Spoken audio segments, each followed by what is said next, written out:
Yeah, so a couple of questions. First of all, welcome. Good afternoon.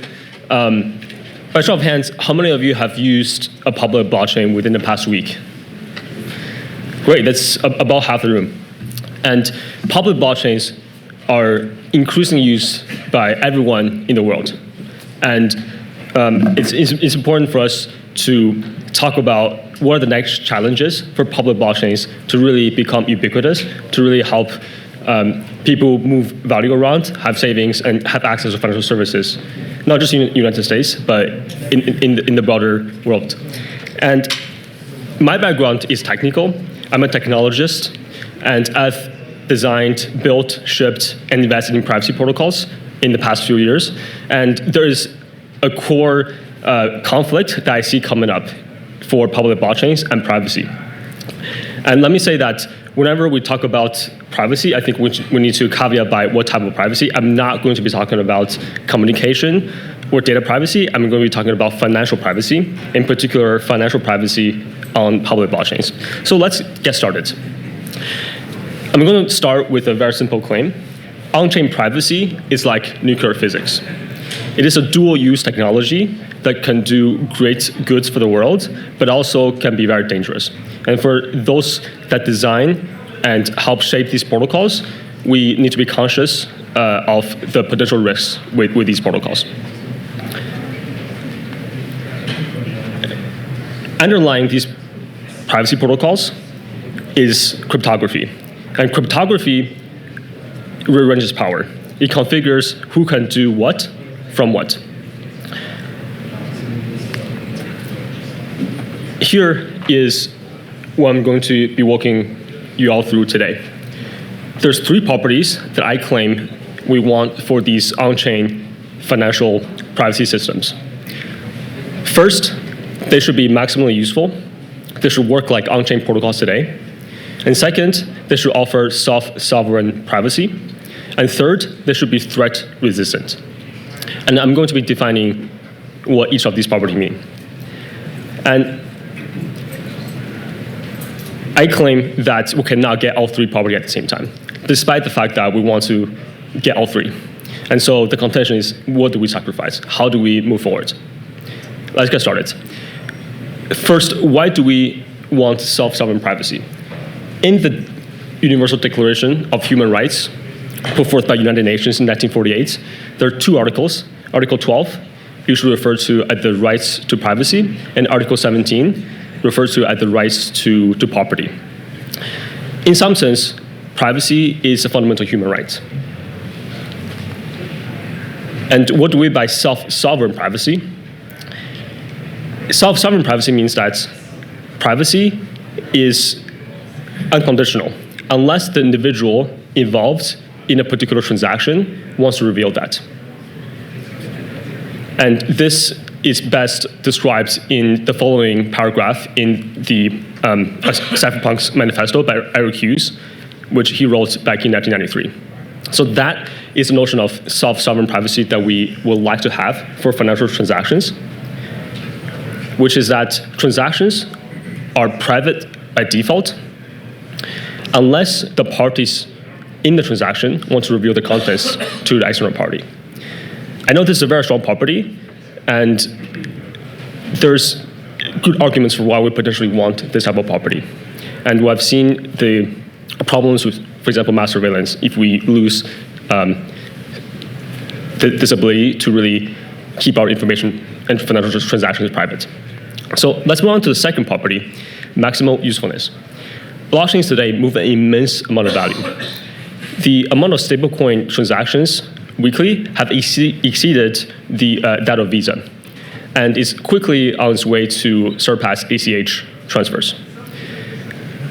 If we want blockchain technology to transform the world, we need to preserve the money velocity that is possible on public blockchains. Third, let me move on to the third and final property, which is what I call threat resistance. What do I mean by threats? One thing that is concrete and real and growing is the growing amount of hacks that's happening on public blockchains. billions of dollars worth of value is lost every year, and there's no signs of them slowing down. Just earlier this year, the biggest hack in crypto happened, which is commonly referred to as the Bybit hack. $1.4 billion of value was lost. And let's take a closer look at the Bybit hack and what happened.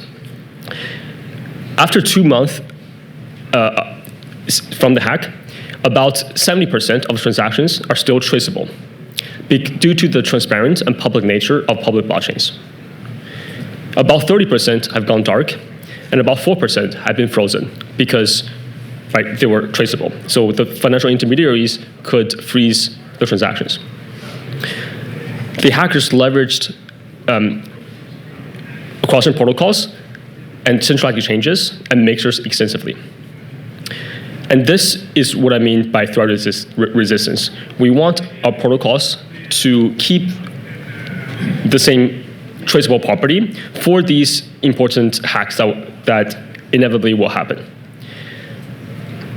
More in particular, we want to trace transactions that the collective society as a whole deemed to be hacks. And I think that's perhaps the one common point that most people can agree on, is that hacks are bad. We need to be able to prevent them. If we can't prevent them, we should better trace them and freeze funds at appropriate places.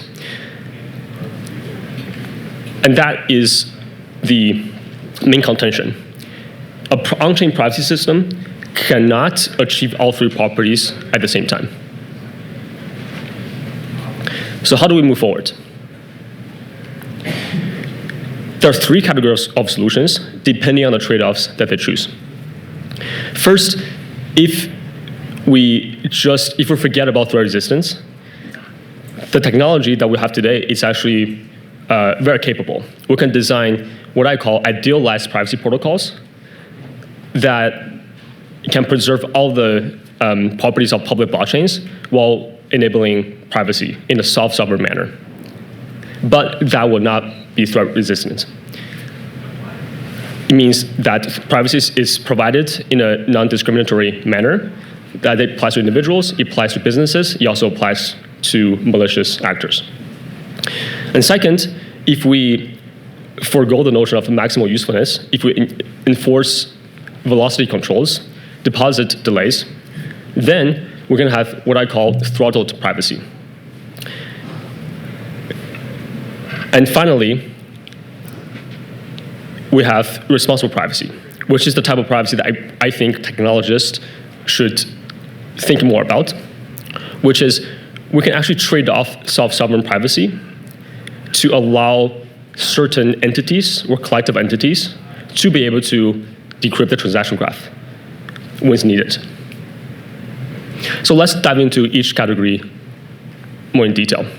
On the top left, leveraging zero-knowledge proofs and other form of cryptography, we're able to build the perfect privacy protocol.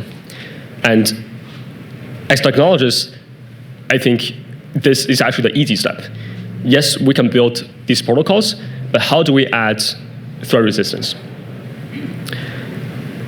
And for the second category,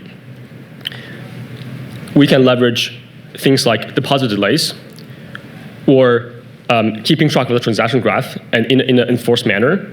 And we can leverage proof of innocence, we can leverage selective disclosure to help add threat resistance while effectively having a throttled system that is not as good as on-chain financial system today, but more or less work as a stopgap solution. And there has been many protocols that's been deployed already and used. And the problem is we cannot have the full North Star outcome for public blockchains. There's the deposit delays and the velocity limits would not make this privacy system as useful as their transparent counterparts.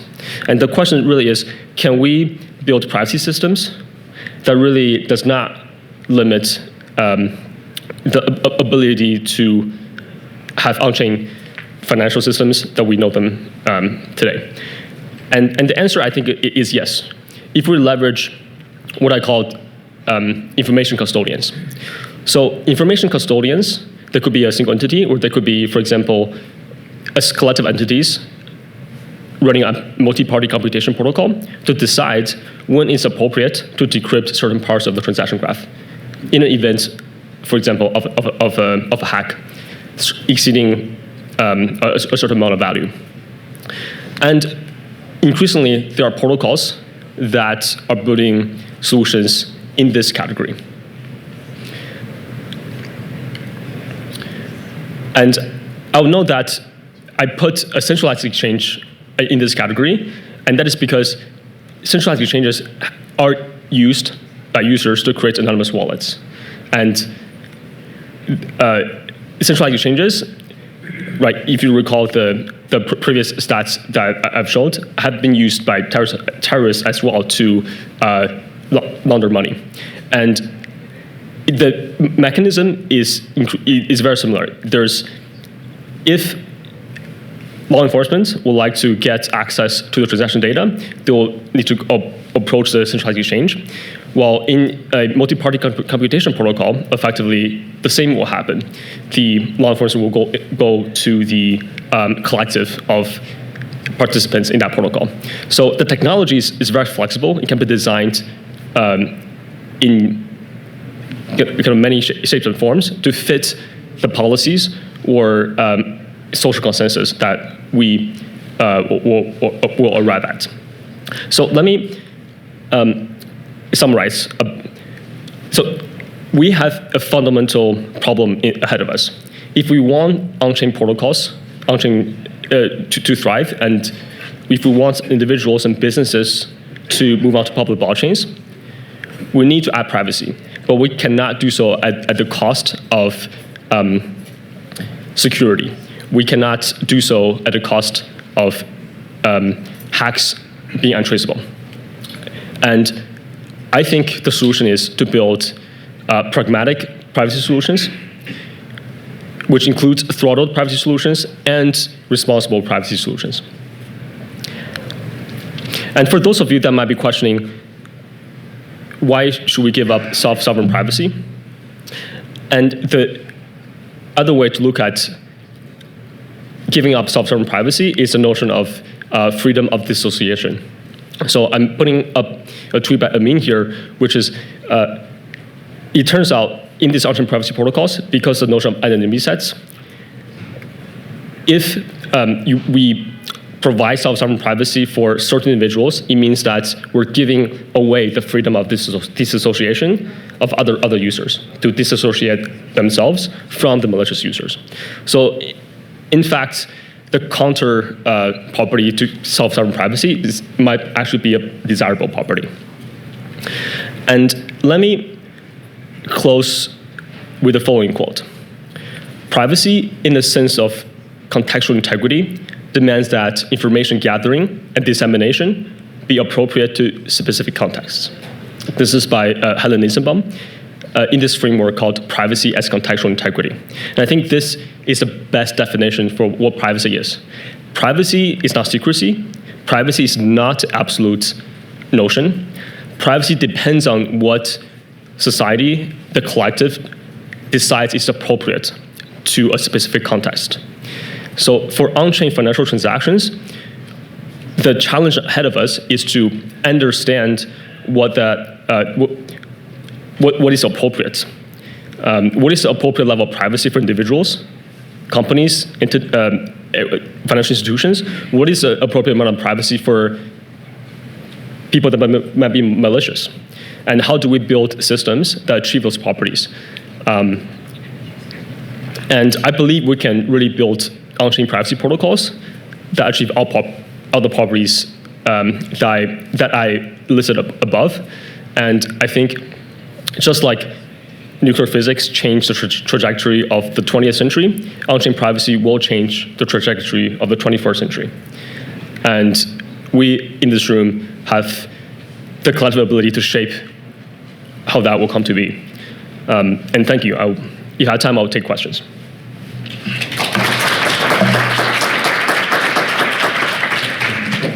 Any questions?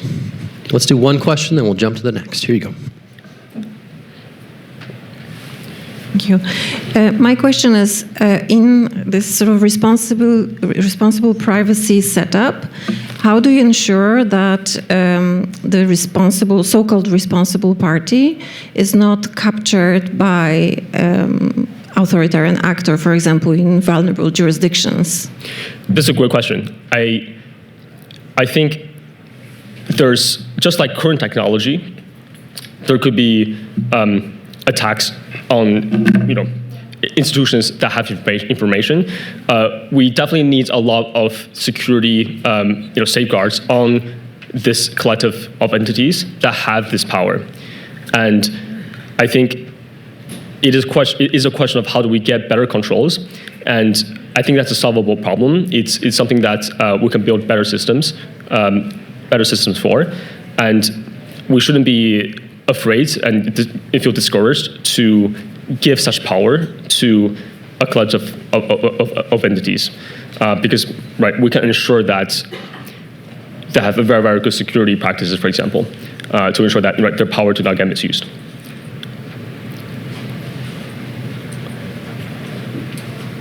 Thank you. Okay, thank you.